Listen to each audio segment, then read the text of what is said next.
Hi, I'm Stephanie Jacobs, and this is my contribution for discussion 2 on the flipped classroom. Part 1. Does the flipped classroom work for all ages and all types of learners? My response to that is yes and no.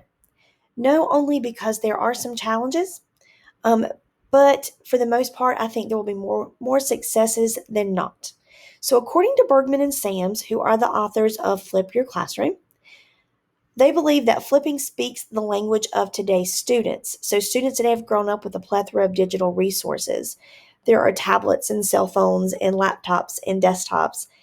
And it's not rare to see a small child with a tablet, and it definitely isn't rare to see a teenager with a cell phone.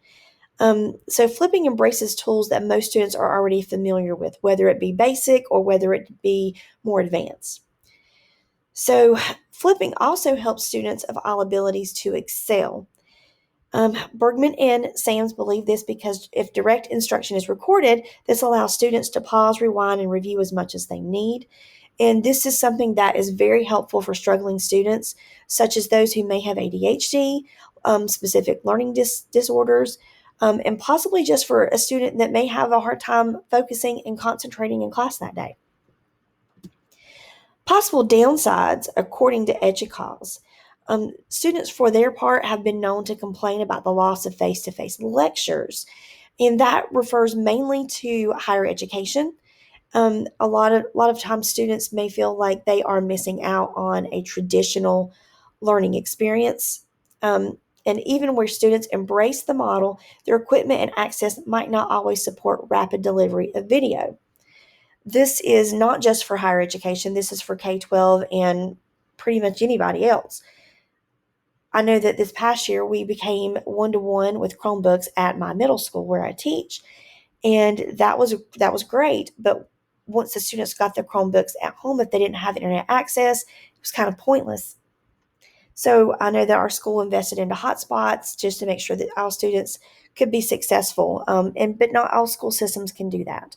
So those are a few of the downsides to it. For part 2, provide examples of flipped classrooms, lectures, or demonstrations, and explain why you chose them. So I found two videos that I really liked. The first one is the flipped classroom at Pasco Middle. I chose this one mainly because of a connection to middle school. A lot of information that I keep reading is dealing with higher education, and even though I've tried to flip my classroom before, I wanted to see it more so in action at a middle school level. This video shows teachers and students and their perspectives on this.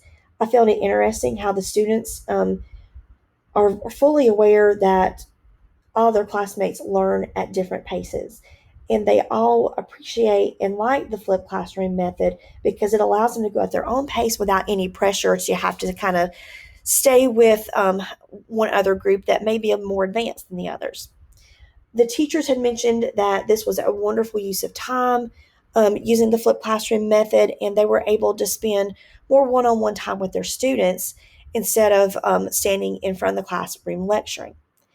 The other video that I have is the personalized learning, the flipped classroom. This was a video that focused on Lakota West High School. And again, they had teacher perspective and student perspective. And some of the things mentioned were the importance of the flipped classroom making everything more student centered instead of teacher or instructor centered and allow for more personalization. The teachers also felt that a flipped classroom will allow them to fit more content into their course and more hands on activities. The students also mentioned that they enjoyed having the videos on demand, so to speak, that they could watch the lectures from the beginning of the classroom or the beginning of the school year or course all the way to the end of the school year or course. And that helped them to be able to go back and review and pick up on things that they may not have learned the first go round. Part 3. List tools that you have used to create flipped classrooms and describe the features that benefit the learner. I've used several different things, not consistently, but the things that I have used include Edpuzzle, Seesaw, Google Classroom, Insert Learning, and Nearpod.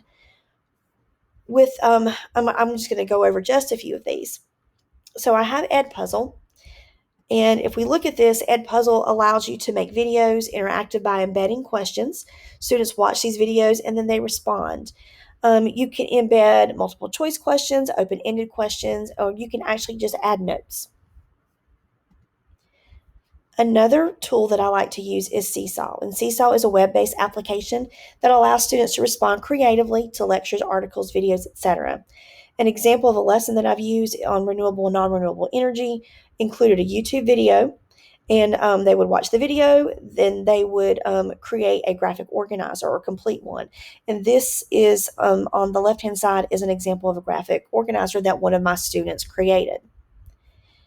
Insert Learning will be the final one that I want to review. And with Insert Learning, you can turn any web page into an interactive online lesson. So for this one, this is basically just a Google site that I created on fossils and geologic time. And this is like just the basics of it and how it looks before you add Insert Learning to it.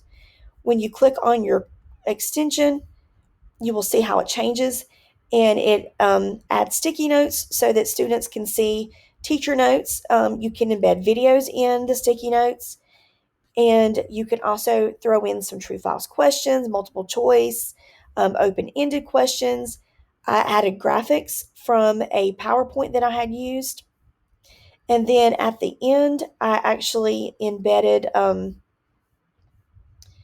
Edpuzzle video. So those are just a few of the tools that I have used for my flipped classroom.